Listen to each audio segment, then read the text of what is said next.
Let's talk today about how YieldMax ETFs generate monthly dividends. Joining me today is Jay Pestricelli, who's a portfolio manager at YieldMax ETFs. Jay, tell us, how is it that these ETFs generate all this dividend? Thanks, Cynthia. Yes, the YieldMax ETFs generate their dividends by selling calls. We use options to generate premium, and we then distribute the premium earned in the form of a dividend. And so the more we can sell calls for, meaning the higher premium we could bring in, the higher the dividend will be. And the opposite is true. If we don't sell the calls for as much, the dividend will be lower.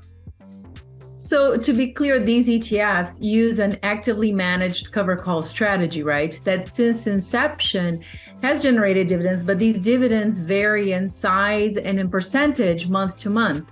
Why is it that the amount of dividends vary? Why is it that the premium captured by selling calls changes so much? What factors drive this variance?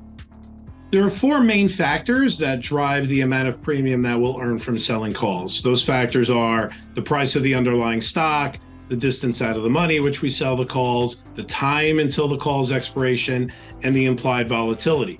And so the relationship of all four of those will change the amount that we earn. So for example, the higher the price of the stock, the more we will earn in cash when we sell the calls.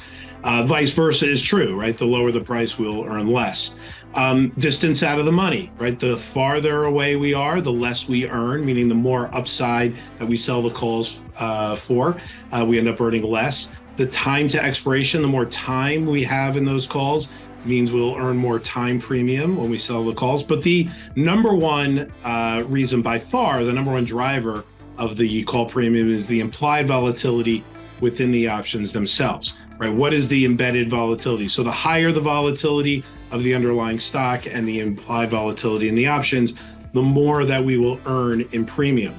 And when you look at the history of, let's say, the TSLY, Tesla ETF, you could see that the implied volatility has changed over time, moved up and down, and so have the dividends that we've distributed. They are fairly in line with the way that the implied volatility moves. So the secret here really is all about that implied volatility. That's really interesting. So thank you so much, Jay, for explaining this to us. If you want to learn more, check out YieldMaxETFs.com.